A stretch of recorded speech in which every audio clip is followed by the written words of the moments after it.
Las máquinas más avanzadas utilizan, como antes comentaba también en la presentación José, pues los puntos de expansión, puntos de enfoque adyacentes a los puntos principales en los cuales nos van a permitir hacer mejores seguimientos. Por ejemplo, si estamos utilizando el iServo. ¿Vale? El sujeto se mueve y nosotros también nos movemos haciendo el seguimiento. Entonces hay un momento que como no sincronizamos la velocidad del pájaro con nuestra velocidad de movimiento, pues hay un momento en que el pájaro está aquí y nosotros estamos aquí apuntando. ¿Vale? Entonces, ¿qué es lo que hace la máquina? Pues la máquina va a coger los puntos alrededor, como estáis viendo ahí, para que no se nos pierda el foco y hacerle seguimientos en este caso al pájaro. Puede ser un jugador de fútbol o puede ser un coche. ¿De acuerdo? Entonces, cuanto más puntos de expansión tengamos alrededor de los puntos principales, también va a ser mejor. O vamos a conseguir mejor foco en este tipo de situaciones. Puntos de expansión, está desde la izquierda a derecha, de arriba a abajo, alrededor, o sea, ahí, dependiendo de las máquinas, pues habrá más puntos o menos puntos. Estos puntos, también es decir, que no aparecen en todas las máquinas. O sea, las máquinas más sofisticadas, las máquinas con más prestaciones, sí aparecen esos puntos y sí los podemos configurar. En máquinas de gama baja, esos puntos están predictivos, o sea, vienen ya predefinidos de fábrica para que no tengamos que andar haciendo ese tipo de ajustes. Otra de las cosas que hablábamos, que era importante a la hora de hacer fotografía, es una medición correcta. ¿Vale? Podemos tener un foco perfecto, pero si hemos medido fatal, sobreexposición o subexposición, por ejemplo. Ahí tenéis otro sensor, que es ese sensor que estáis viendo, que es el sensor de medición o de exposición. ¿Vale? Lo mismo que el de antes, hay un montón de circuitería y de chip y movidas para conseguir una medición correcta. Importantísimo la medición también. Veréis por qué. Tenemos ahí un sujeto tal como este, tenemos unas sombras tremendas y una luz por detrás muy fuerte, ¿vale? Aquí, ¿cómo medimos? ¿A dónde medimos? Si solamente tenemos un punto, mediríamos al centro y a correr, ¿vale? O sea, ¿lo veis? O sea, pongo esta diapositiva precisamente para que entendáis que a veces las mediciones son muy complicadas. Y es importante saber qué es lo que queremos medir para también saber cómo colocar o ajustar nuestra máquina en base a esa medición. El sensor de medición ese que habéis visto, en este caso es un sensor de medición de 63 zonas, que va asociado a los 45 puntos de enfoque, esos que hemos visto anteriormente. Y en todas las máquinas pasa igual, sensor de medición asociado a los puntos de enfoque. Cuanto más puntos de enfoque, más puntos de medición, o cuantos menos puntos de enfoque, menos puntos también de medición. Las mediciones también pueden ser mejores o pueden ser no tan buenas dependiendo de los puntos de medición que tengamos, ¿vale? ¿Cómo medir o qué diferentes tipos de medición tenemos en una máquina? Los he hablado antes José, pero los vamos a repetir además con quizás un poquito más gráfico, ¿vale? Medición evaluativa, que es el puntito ese que encontramos ahí en la diapositiva, ¿vale? Como bien decimos, la medición evaluativa es la más común, la que más usa la gente, ¿de acuerdo? ¿Por qué? Porque en esta medición analizamos múltiples áreas de la imagen, como veis ahí, se divide ese sensor que habéis visto en diferentes celdas y a partir de ahí la máquina empieza a hacer mediciones, plum, plum, plum, donde hay más luz, donde hay menos luz, y en base a toda esa escena que analiza, pues la máquina determina cuál es la medición correcta. ¿De acuerdo? ¿Por qué os cuento esto? Pues imaginaros que aparte de eso, de hacer esa medición, la máquina está haciendo una ráfaga de 110 fotos por segundo. O sea, 110 a 10 frames por segundo. ¿Vale? O sea, que se imagina la cantidad de procesos que tiene que hacer. Entonces, a veces hay momentos en los cuales tenemos que saber qué tenemos entre manos y cómo configurarlo para sacar el mayor rendimiento. Porque es posible que alguna de las fotos no la clavemos. Porque la máquina, evidentemente, perfecta no es. Le tenemos que decir qué es lo que queremos medir, qué es lo que queremos enfocar, qué es lo que queremos seguir, ¿vale? Pues ahí tenéis, por ejemplo, la medición evaluativa, que para esta escena pues es perfectísima. No hay quizás tantos contrastes, podemos hacer este tipo de medición, ¿vale? Pero ¿qué pasaría con la foto siguiente? Aquí no podemos utilizar medición evaluativa. ¿Por qué? Porque estamos dentro de un sitio con sombra, con una luz exterior, nos va a hacer una medición inexacta de la escena, ¿de acuerdo? Entonces aquí, como veis ahí, deberíamos utilizar una medición parcial, que es la que aparece ahí con ese simbolito, ¿de acuerdo? Ahí, en la medición parcial, la máquina va a tomar como medición solamente el 9% de la imagen y en el punto central, ¿vale? Esto casi todas las marcas es exactamente igual, ¿vale? El 9% de la imagen. ¿vale? Todo el sensor ese que veis enorme de grande, el 9% nada más, ¿vale? Otro sistema de medición, puntual. Es similar al anterior, pero pensar que ahora solamente va a medir o solamente va a tomar datos sobre entre un 2 y un 3% de la imagen. O sea, si esto lo utilizamos a plena luz del día, la hemos liado. O no, depende. Pero vamos, en principio seguro. En este caso, como veis ahí, la medición puntual, ¿dónde se utiliza? Pues aparte de esta foto que estáis viendo ahí, por ejemplo, en conciertos de música, se utiliza este tipo de medición. Porque queremos al cantante, que suele estar todo lo demás oscuro, el cantante le tenemos bien iluminado. Pues utilizamos medición puntual, ¿vale? Para tener el sujeto bien, con una correcta exposición. Y luego quedaría otra más, que es la ponderada al centro. Que aquí la máquina hace o toma como referencia un promedio de la escena, o sea, la media de lo que ella detecta en la escena, tomando como referencia el punto central de la imagen. Y esto es lo que hay. Se ha tomado como referencia la puerta, pues para adelante que va. Bien.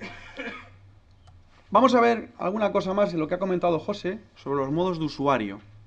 ¿Qué son los modos de usuario? Pues esto es lo que encontramos en la ruletilla esta que tenemos en casi todas las máquinas.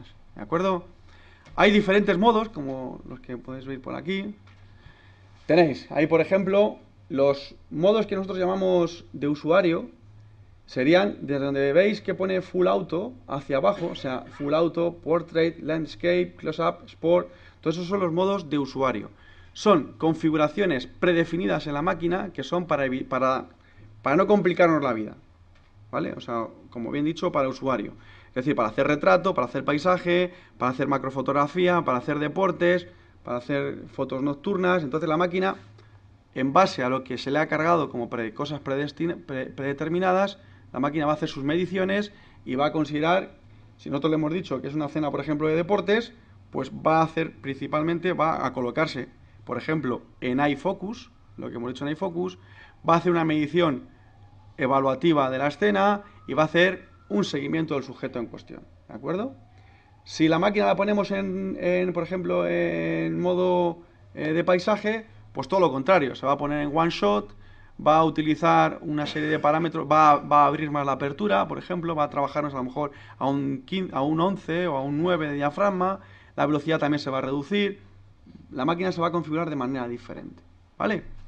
Bueno, como os digo, estos son modos de usuarios para no complicarnos la vida. ¿Dónde están los modos que nosotros llamamos, o en Canon llamamos modos creativos, o modos, bueno, no en Canon, sino también en todas las marcas, los modos creativos, que son pues los que trabajamos con ellos habitualmente, ¿vale? Pues por ejemplo sería este, que es el modo TV. ¿Qué es lo que hacemos con el modo TV? Aquí le estamos dando prioridad a la velocidad, ¿vale? O sea, vamos a hacer, por ejemplo, deportes, o vamos a hacer naturaleza, o vamos a hacer un seguimiento de un pájaro, de un caballo, o de lo que sea. Entonces, evidentemente nos interesa, queremos tener al pájaro quieto en el cielo, o al caballo en el momento de cruzar la línea de meta, cosas así por el estilo. Entonces, tenemos que tener una velocidad alta. En este caso, por ejemplo, la foto que estáis viendo del que hace esquí acuático, pues evidentemente queremos tener al tío parado y el agua poder ser, pues así como una especie de cortina, ¿vale? Velocidad alta, 500, un 500avo de velocidad, ¿lo veis? Hemos marcado esa velocidad y entonces la máquina hace lo que ella quiere en cuanto a tomando como referencia el objetivo que hemos usado, el ISO, o sea, la medición que ha tomado de la máquina, o sea, de la luz, como estáis viendo ahí. Entonces, tomando todo como eso en referencia, la máquina intenta hacer esa foto de exposición correcta, ¿vale? Esto es trabajando con modo a alta velocidad. Pero podemos trabajar con prioridad a la velocidad, pero al revés, con velocidades muy lentas. O sea, aquí hemos trabajado a 6 segundos, ¿vale? Para conseguir un efecto, pues como veis ahí el agua, esa sensación de agua que está como moviéndose, una escena pues nocturna, y trabajamos con una exposición más larga. Le hemos marcado 6 segundos y la máquina, fijaros que la apertura la ha pasado a 9,5, ha hecho una medición evaluativa, se ha configurado de manera diferente, ¿vale? Dependiendo de lo que nosotros queríamos trabajar. Este es uno de los modos. Otro de los modos, prioridad a la apertura. Es decir, ¿qué queremos con la prioridad a la apertura? Queremos tener profundidad de campo, queremos tener mucho detalle, Entonces trabajamos, por ejemplo, aquí le hemos marcado una prioridad a la abertura de 32. Entonces la máquina, como veis, se ha configurado pues a un disparo de 0,8 segundos, un ISO altísimo, un ISO bajísimo a 50. Bueno, pues una serie de cosas, ¿de acuerdo? Pero sobre todo porque queremos tener mucha información, mucha profundidad de campo. O podemos hacer al revés. Queremos tener muy poca profundidad de campo y un efecto como ese. Pues trabajamos a 2.8, hemos marcado la apertura a 2.8 y la máquina pues ha tirado a ISO 400, ha disparado, fijaros, a un 2000avo de velocidad. O sea, se ha configurado de manera diferente. Estos son parámetros que la máquina ha tomado en base a lo que ella considera que tiene que hacer. ¿De acuerdo? Son sus parámetros, o los parámetros que hemos fijado en base a esos sensores que estaban trabajando por ahí y demás, ¿vale? Bueno, que no queremos trabajar de ninguna de estas maneras, porque somos muy profesionales, como José, que decía que siempre trabaja en manual. Pues el modo manual, que es un control total de la cámara por parte del usuario. Aquí luego no le podemos decir a la máquina que te has confundido al medir, ¿vale? Porque has sido tú el que has medido, has sido tú el que ha marcado la velocidad, el que ha marcado la apertura, y en base a eso tú has disparado. O sea, es como antaño, ¿vale? Eso que hacíamos en la máquina esa que salía al principio.